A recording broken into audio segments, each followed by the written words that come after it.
empezar la clase de hoy. Y hoy tenemos este tema de ética y liderazgo. Ujú. Entonces, vemos que lo primero, la tarea de liderazgo nos dice que el líder es un movilizador de la organización, es el guía, el perfecto coordinador de la militancia a la que dirige en cumplimiento a los objetivos fijados.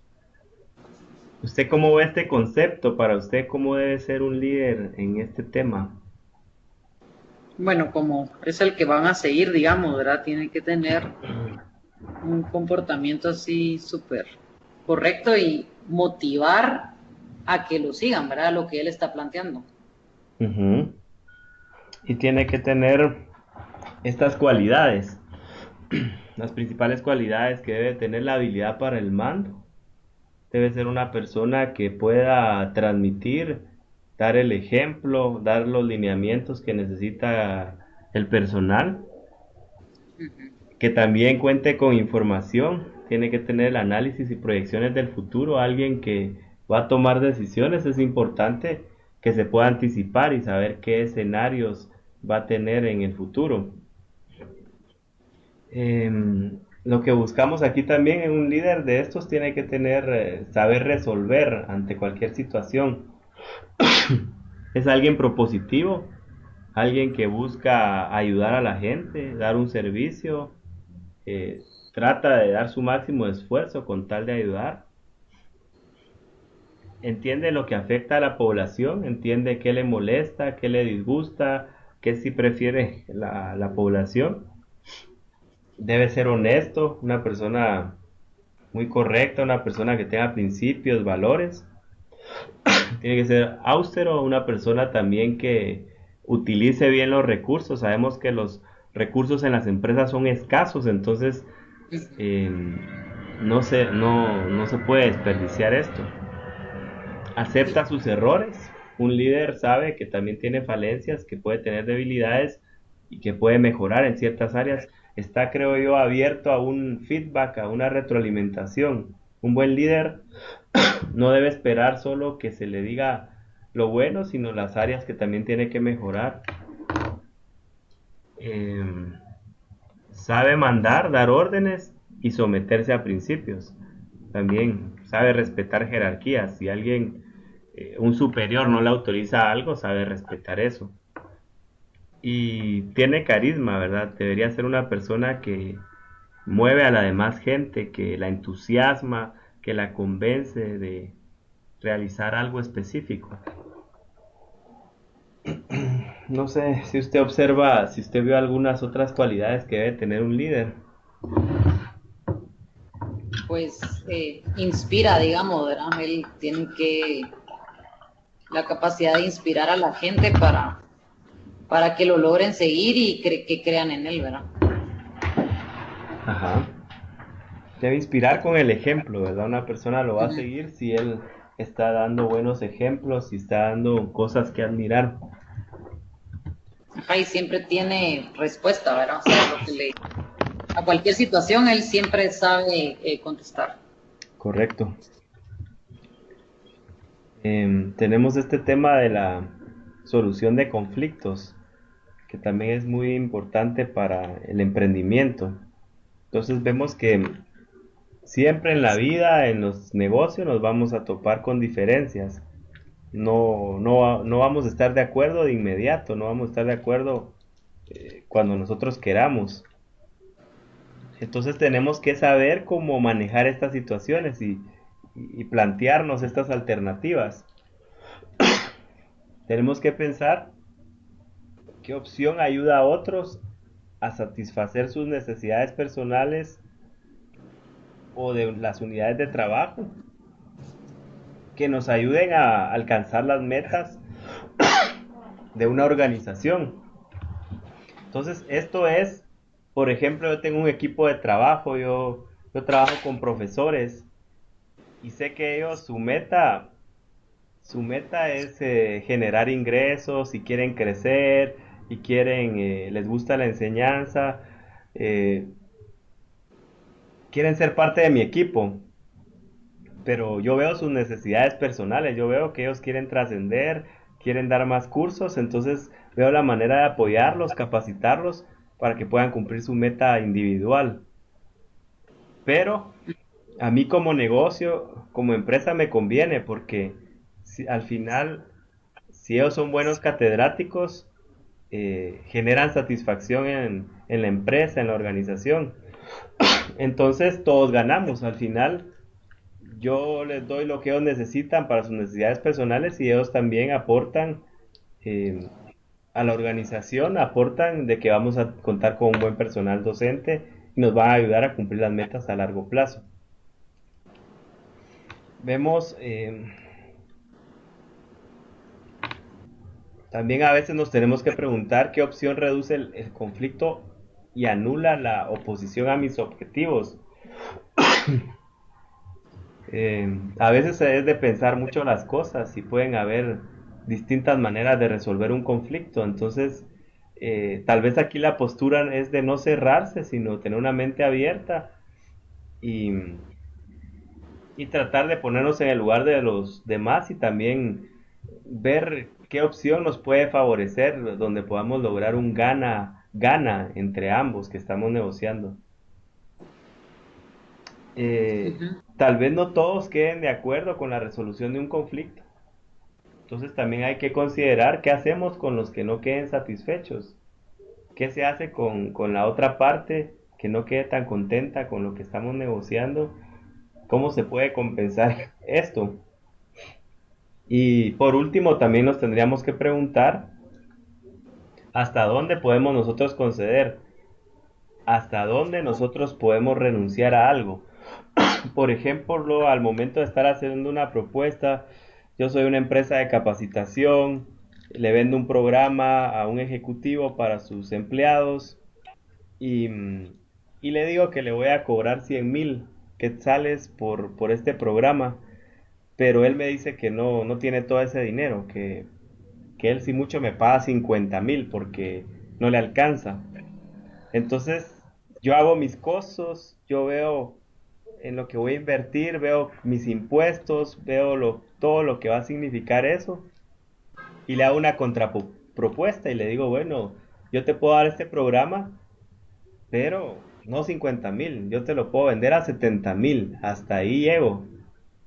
De ahí ya no puedo Ujú. bajar porque tampoco yo voy a trabajar de gratis, tampoco yo voy a dar un programa sin percibir utilidad. Entonces, ahí es donde nosotros tenemos que entrar en una negociación y ser conscientes hasta dónde podemos llegar.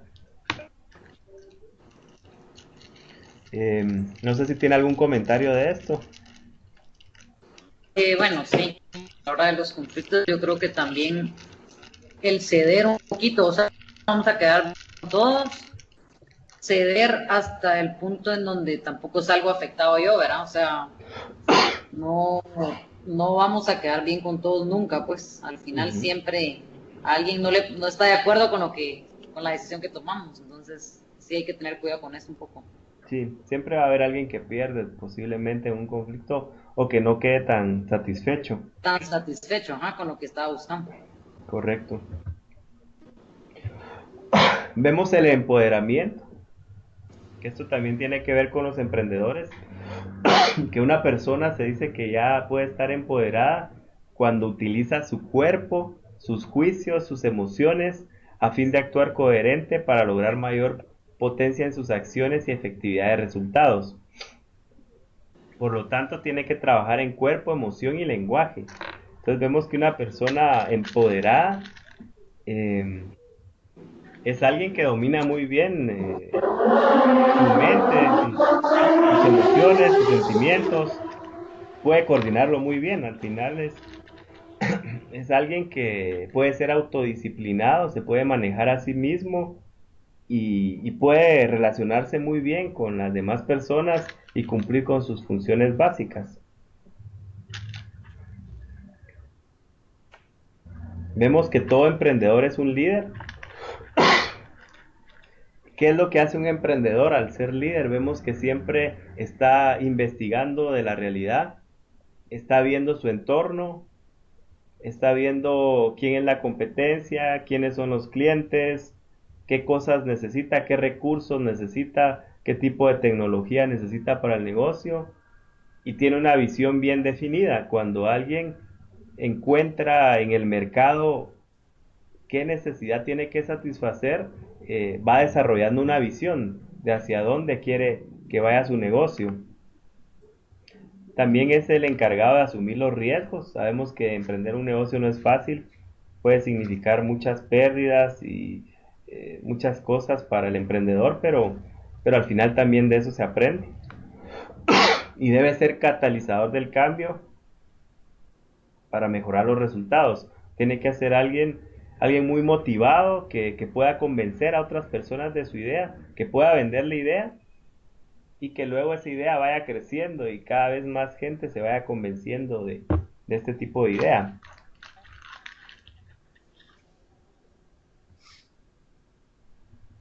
Vamos a ver la conducta ética del emprendedor.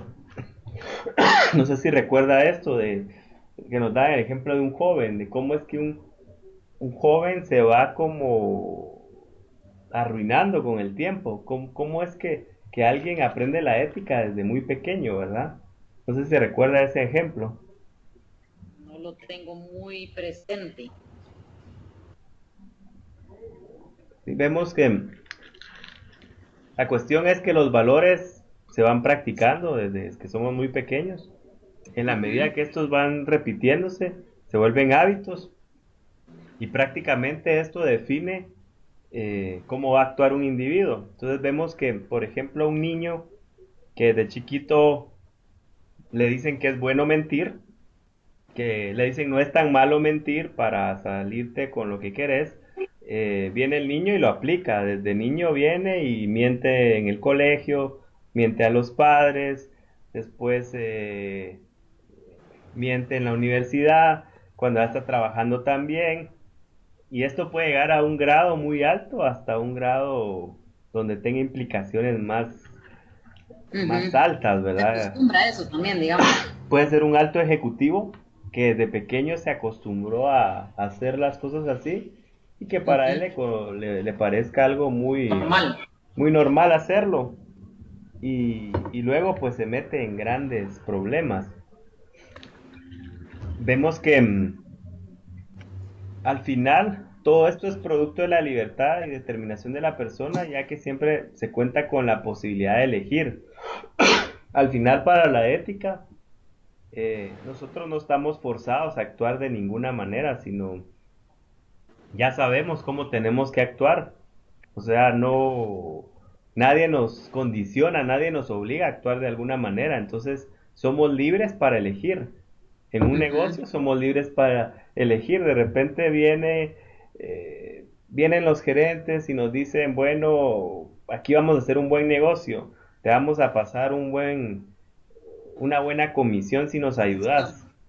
Pero no decís nada, esto es nuestro, ¿verdad? Esta es nuestra ganancia. Uno está en la posibilidad de elegir y decir, bueno, Lo eso, tomo o lo dejo. eso me interesa, ¿verdad? Voy a ganar, pero después también las consecuencias habría que asumirlas, ¿verdad? ¿Qué pasa? Que generalmente pasa que siempre se hacen auditorías, se hacen investigaciones y salen los resultados a la luz. ¿Qué pasa cuando se es detectado por un fraude, verdad? Ujú. Eso es algo muy Porque común que se da con malas prácticas.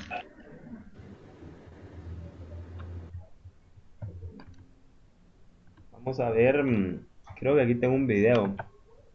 Solo veamos este video y me comenta. No sé si usted ha visto la historia de Enron, ¿de quién? el caso Enron. No. Y bajaron. En su cotización más alta tuve unos Escucha, 348.000 dólares. Lo vendí todo por 1.200 dólares. Eso es lo que me dieron cuando los vendí. escucha. Lo primerito dijo que había vendido no sé qué. Empezaron a Lo va a desplomarse regresar. y bajaron.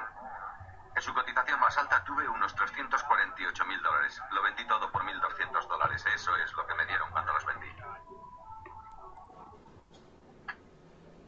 Cuando las acciones de Enron empezaron a desplomarse, congelaron las cuentas de la jubilación de los empleados de Enron. Nos congelaron nuestras cuentas. Estaban a unos $32, me parece. Y durante ese tiempo, desde que las congelaron hasta que las reabrieron, creo que bajaron a 9. Y no podíamos venderlas. Lo más indignante de todo fue que nos enteramos de que Kenley, Skilling y todos los jefazos estaban retirando su dinero. Pero nosotros no podíamos. Los que tenían información privilegiada vendieron sus acciones por valor de $1.000 millones. Comparen eso con el técnico que ha trabajado para una compañía seria de servicios la mayor parte de su vida y ha estado aportando dinero todos los meses. ¿Y qué tiene al final de esos años de trabajo duro y honrado? Un huevo de ganso. Y Pai está en algún lugar de Hawái con sus $350 millones en el banco. Eso no es justo.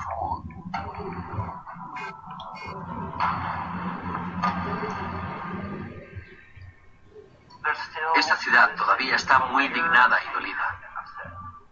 Todavía sigo haciendo terapia 3 años después con algunas familias. Para los que son más reflexivos, el asunto ha calado más hondo y se cuestiona toda la cultura corporativa de este país. Verán, uno puede comerse el mundo entero y ganar todos los trofeos, tener el despacho de la esquina y todos los beneficios extra, y uno puede, de verdad, perder el alma en medio de esta vorágine. El 25 de enero del 2002, 7 semanas después de la quiebra de Enron, Cliff Baxter se suicidaba. Con la prensa acosándole porque en mis memorándum mencionaba su nombre y con la demanda por lo civil que tenía por haber vendido acciones por valor de unos 30 millones, supongo que todo esto fue demasiado para él. Creo que la nota de suicidio de Cliff lo dice todo. Allí donde antes había un gran orgullo, no queda nada. Me resulta muy difícil hablar de Cliff. Desde hacía años éramos muy amigos. Y era un hombre maravilloso. Pero una gran parte de lo que era Cliff estaba indisolublemente vinculado a cómo había triunfado en Enron. Es muy duro mirar a toda una vida de trabajo y decir, ha sido un fracaso. Pero tienes que pararte y pensar fríamente, ¿quién era yo? ¿En qué me convertí? Y darte cuenta de que es posible que hayas visto tu sombra. Andy Fastow se declaró culpable del cargo de conspiración para cometer fraude usando los medios de comunicación. Accedió a renunciar a $23 millones en activos. Su sentencia fue reducida a 10 años a cambio de testificar contra los otros ejecutivos de Enron. ¿Por qué Enron? ¿Por qué no WorldCom o Tyco o Global Crossings? En última instancia, el fallo fatídico en Enron fue creer que la inteligencia y la voluntad podían burlar al final al sistema. En el 2004, Jeff Skilling fue acusado de abusar de información privilegiada y conspiración para estafar a los inversores. Se declaró inocente y pagó a sus abogados unos honorarios de $23 millones por defenderle. No deberíamos considerar que Enron fue una anomalía, algo que no podría suceder en cualquier otra parte. Porque fue un caso de racionalización de que no estás haciendo nada malo. Implicamos a Arthur Andersen, implicamos a los abogados, los banqueros sabían lo que estábamos haciendo. Es decir, hay una sensación de difusión de la responsabilidad. Todo el mundo se había subido al tren, y eso puede volver a suceder. La auditoría de Enron, Arthur Andersen, fue condenado por obstrucción a la justicia. Con su reputación de honradez completamente destruida, la compañía de contabilidad más antigua de Estados Unidos cayó junto a Enron y 29.000 empleados perdieron sus trabajos. Los accionistas de Enron están demandando a la compañía y a sus bancos por $20.000 millones. Kenley también fue acusado por conspirar para cometer un fraude. Su abogado sostiene que nadie ha sufrido más las consecuencias de la caída de Enron que Kenley. Sois muy amables por haber venido esta mañana. Con el arresto de Kenley, las altas esferas de Enron tendrán ahora que dar cuenta de sus crímenes. Señor Ley, ¿tiene algo que decir? Más tarde lo haré. Pensar en Enron es como mirar a la otra cara de la moneda de algo con unas posibilidades increíbles, porque como la mayoría de las cosas que acaban mal, no empezó así. Empezó con un montón de gente que pensaba que iba a cambiar el mundo, y con el tiempo fueron víctimas de ese orgullo desmedido, víctimas de su propia avaricia, de manera que es como coger tanta promesa y potencial y ponerlo delante de un espejo y ver reflejada la otra cara de la moneda.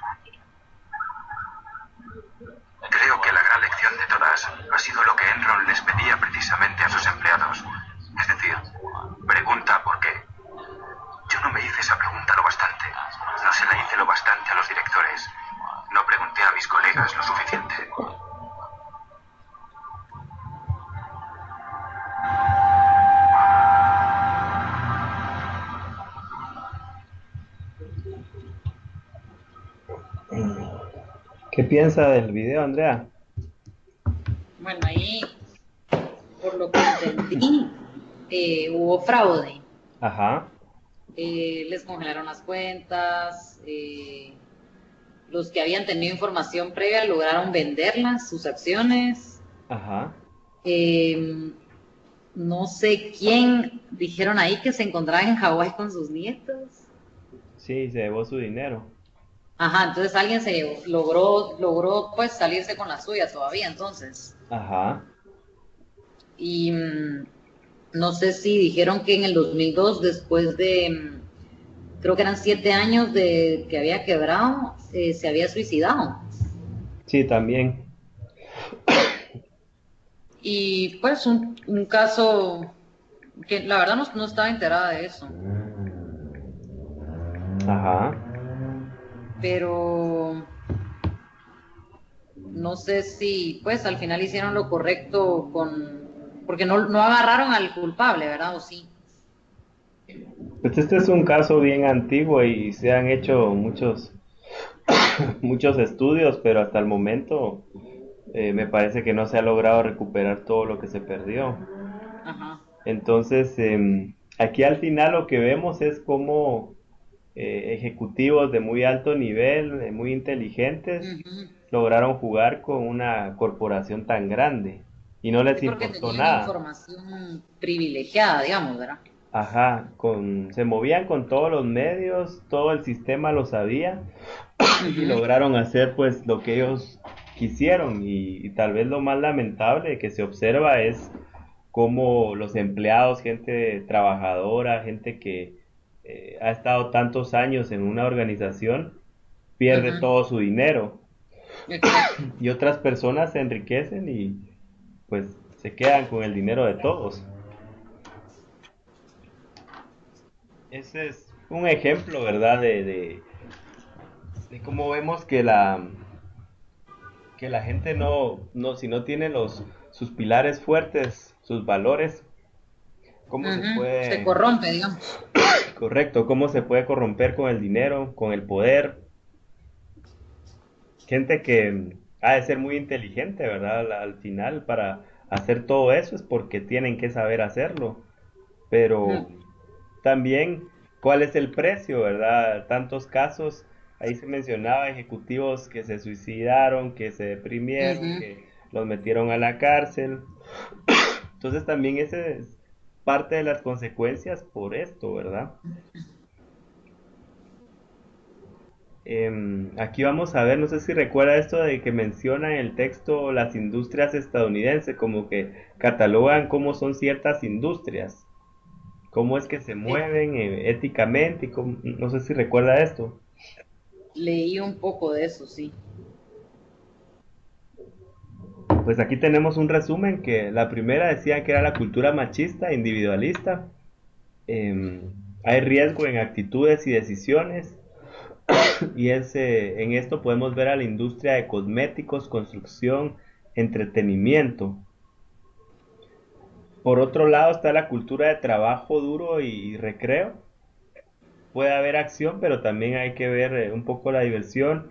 Es de un bajo riesgo. Esta industria se orientan más al mercado, a satisfacer las necesidades del mercado. Y aquí caen los automóviles, bienes raíces.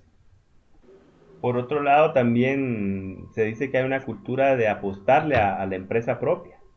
Eso Hay- sí me recuerdo. Ajá. ¿Sí? Hay Ese es resultados. un tercer tipo. Ajá. Aquí los resultados se ven a futuro. Son inversiones que vienen a futuro en mineras, petroleras, aviación. Y está la cultura de procesos, que es difícil en un sistema de procesos medir la acción individual, dar retroalimentación y ver cómo está impactando el resultado de ejecutivos en lo personal. Aquí se trata más de cómo hacer las cosas y no de qué resultados se van a conseguir. Son industrias un poco burocráticas como los bancos, financieras, compañías de seguros. Mm, Perdón, perdón.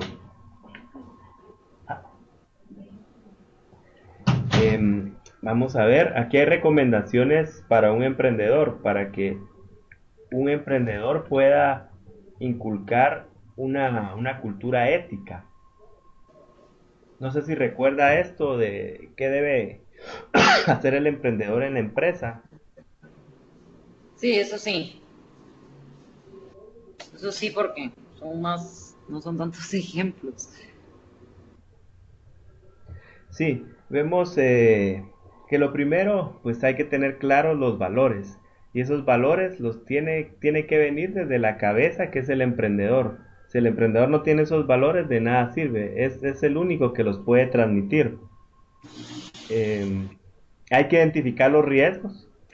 ¿Qué sucede si estoy emprendiendo un negocio pequeño, que necesita mucho respaldo y yo me meto a problemas financieros, a estafas desde el inicio? Seguramente este negocio no va a trascender. Eh, Hay que establecer estándares de conducta. ¿Qué políticas son las adecuadas para trabajar con mis empleados? Por ejemplo, al momento que venga un cliente y quiera regalar algo, ¿verdad? ¿Qué hacemos los empleados en ese caso? ¿Se reciben los regalos? ¿Se recibe esto? ¿O eso no es permitido?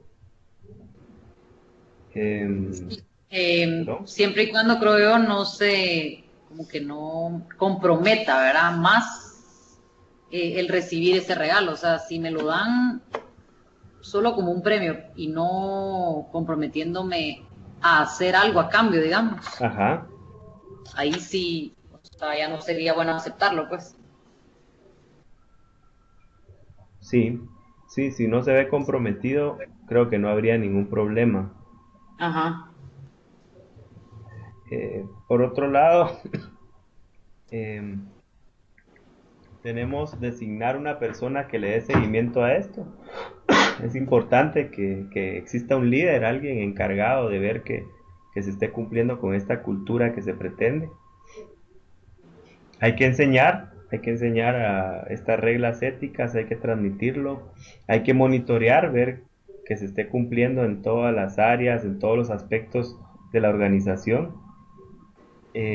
Cuando se violan estos códigos de ética, hay que penalizar y aplicar medidas disciplinarias. Y por último, asegurar medidas correctivas. ¿Qué hago yo si mis gerentes están faltando a la ética? ¿Los sustituyo, contrato otros? ¿Qué medidas voy a aplicar si algo no está funcionando con la ética? Uh-huh.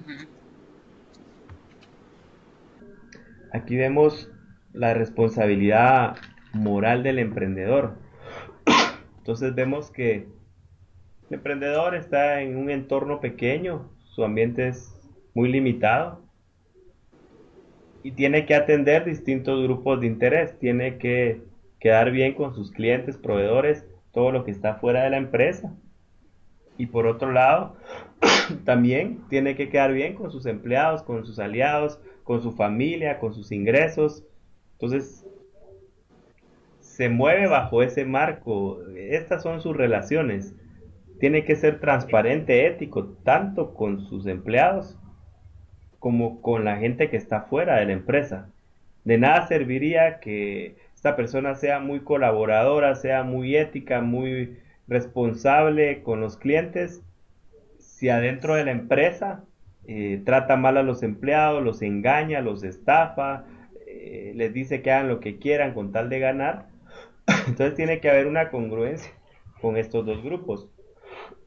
Por otro lado, pues vemos otras cuestiones que influyen en este modelo, que son los valores que ya tiene el emprendedor.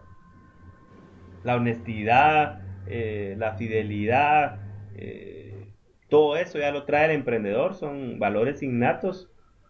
Y por otro lado está la conducta ética de los negocios, cómo se debe conducir en una sociedad, en un territorio, un negocio. Ya hay ciertas prácticas que se nota que están avaladas por la ética, o también ya sabemos cosas a simple vista que no son nada éticas. No sé qué piensa usted de este esquema.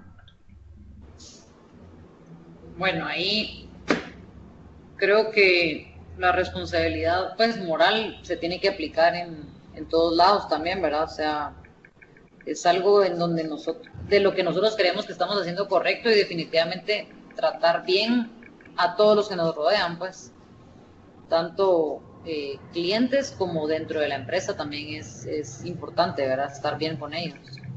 Ujú.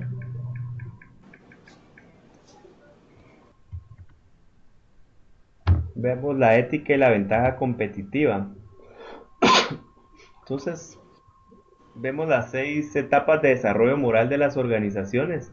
¿Qué debe tener una organización para poder tener una buena práctica de la ética? Y vemos que lo primero, la primera fase es evitar el daño a su propia organización. Hay que empezar por el cuidado de la organización. Luego, se deben obtener beneficios para la propia organización, es decir, que esto tenga relevancia, que esto se vea que le aporta a los empleados de la organización. Luego viene el respeto a las prácticas de la industria, cuáles son las buenas prácticas, qué se debe hacer, qué no se debe hacer. Luego viene el respeto a las leyes, a los reglamentos a nivel nacional. Luego viene reconocer las obligaciones de la empresa con la sociedad. Si yo soy una empresa que estoy en el medio ambiente, que estoy utilizando el medio ambiente, ¿cómo puedo yo mejorar esto? ¿Cómo no daño el medio ambiente? Y por último, hay que actuar respetando los principios morales universales, no importando el territorio donde nos encontremos. Siempre hay prácticas que son universales, en todos lados se aplican.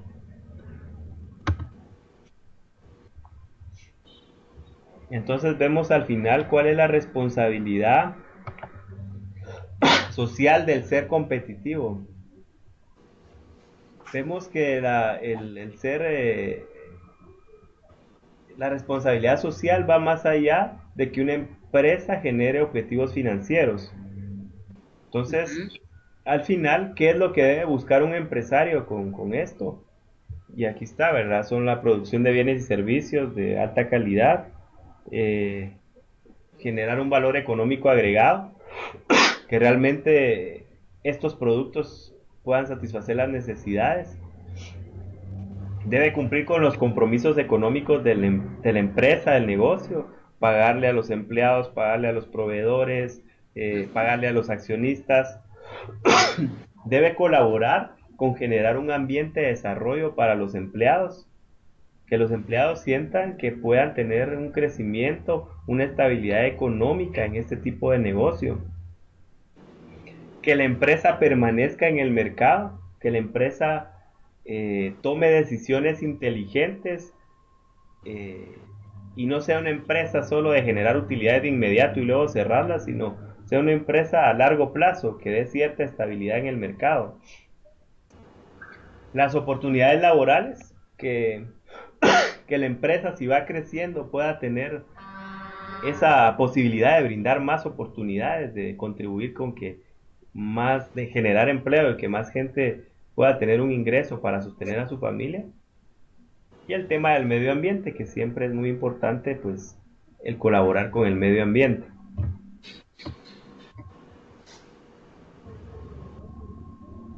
Vamos a ver aquí, no sé si recuerda los modelos para explicar la relación entre la ética y los negocios. Sí, más o menos. ¿Qué piensa de ese de aumentar el valor de la organización? Lo que me he dado cuenta es que hablan mucho del medio ambiente, hablando de la última parte, las empresas que se comprometen con esto, con el medio ambiente, digamos, que es bien importante también. Es algo y que... sobre los modelos que son 4.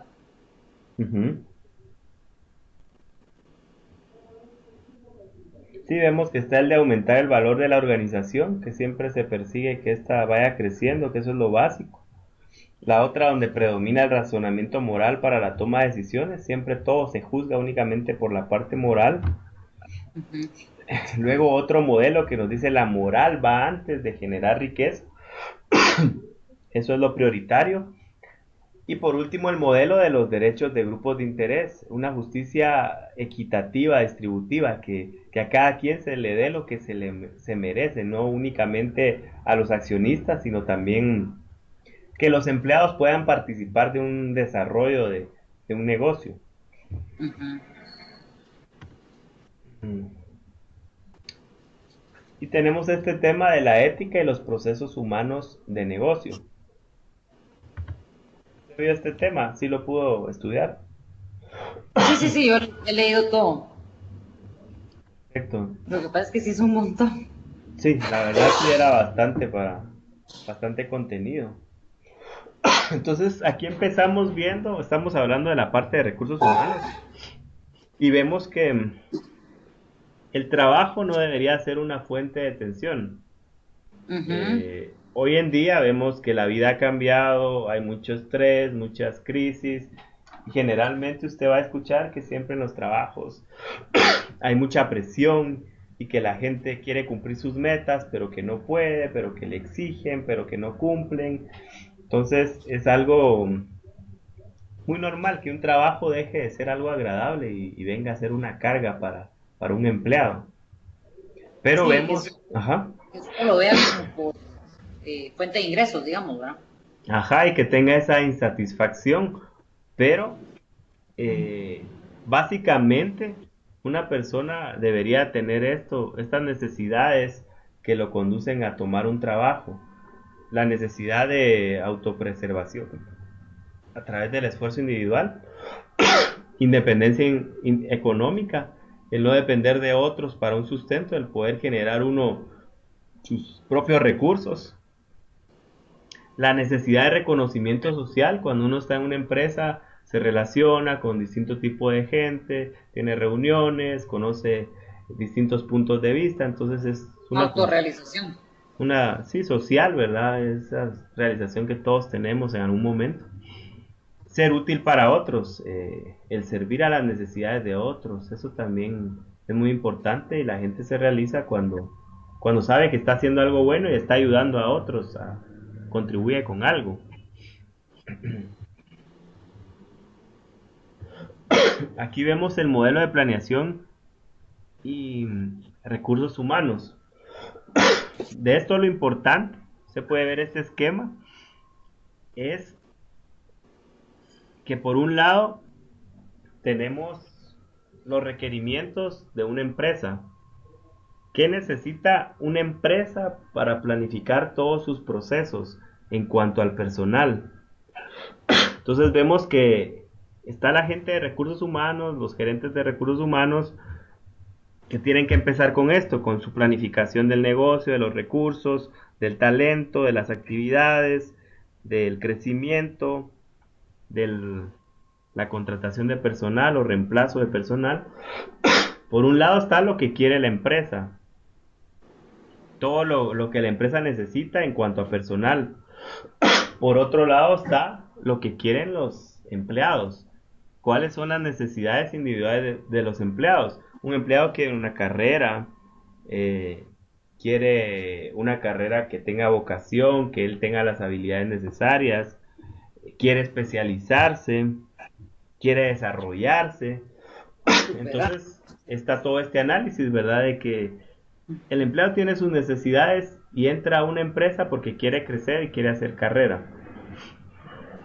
Entonces, el Departamento de Recursos Humanos une todo esto lo vincula, al final debe hacer un balance en el momento de sus procesos. Entonces, desde que está contratando a la persona, desde que está haciendo un reclutamiento y selección, vemos que va a analizar qué es lo que quiere la gente y qué es lo que tiene planificado el negocio. Por otro lado, cuando la gente ya ingresa a la organización, se debe ver también cómo se va a desarrollar, cuál es el plan de desarrollo de la gente. Y por otro lado, hay que ver si esa gente cumple con el perfil y está preparada para ser desarrollada dentro de la organización. Luego hay otro tipo de decisiones, ya cuando la gente lleva mucho tiempo, por ejemplo, se le jubila, puede haber rotación, entonces también la organización debe tener muy presente qué va a hacer con estos cambios. Y aquí es donde viene también los planes de carrera, ¿verdad? ¿Qué hacemos? ¿Qué decisiones tomamos con una carrera? ¿Qué hacemos con una persona? Por ejemplo, ¿qué hacemos para sustituir a un ejecutivo? Un ejecutivo muy bueno no se puede quedar sin alguien que venga a sustituirlo. Hay que preparar a otro Hay tan que bueno. capacitarlo.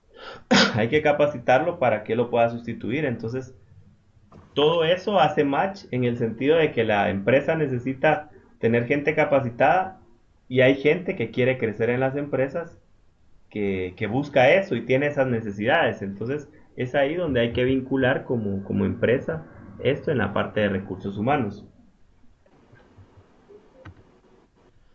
Vemos empresas que son socialmente responsables.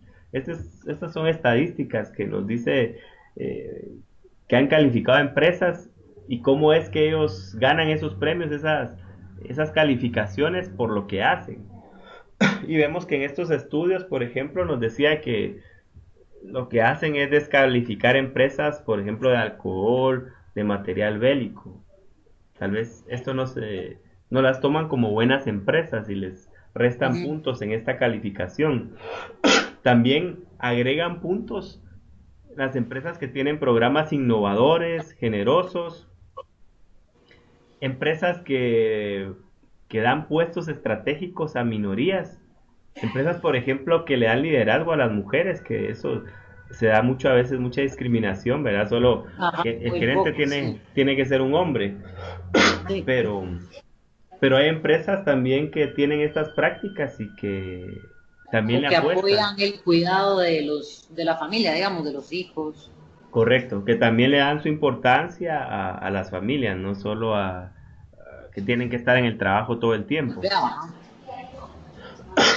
También aquí toman en cuenta a los que tienen compromiso real con sus empleados, que les dan utilidades, no solo un salario, sino también si la producción aumenta, también se les da un porcentaje de esas utilidades. Vemos otra vez, va de cajón el medio ambiente, es algo muy importante hoy en día y lo vemos fácilmente, usted se dará cuenta este clima, cómo nos cambia a cada rato.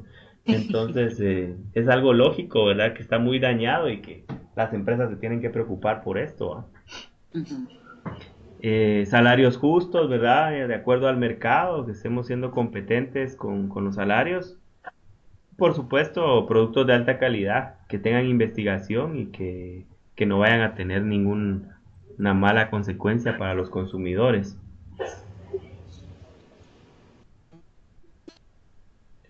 Aquí vemos estrategias para la atracción del talento. Ya con esto es lo último. Entonces vemos que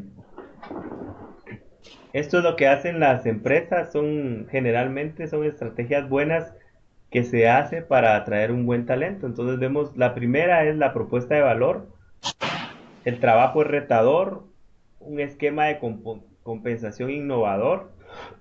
Esto significa que vamos a premiar más por lo que hace la gente, por los resultados que da. La gente no tiene límites, si la gente es muy buena puede ganar mucho, depende de cada quien. Por otro lado está la estrategia de administración de talento, asignación y seguimiento de actividades. Esto es, que significa es que se le da mucho seguimiento, mucha retroalimentación a la gente para que cada vez se vaya desarrollando más. Y por último tenemos el reclutamiento de gente excepcional, la retención del talento y un sistema de compensación no tradicional. Entonces estos son empresas que tratan de siempre mantener motivada a su gente y sabe que si se va a otro lado van a perder, entonces sí valoran tener a la gente dentro del negocio. No sé si tiene algún comentario de esto.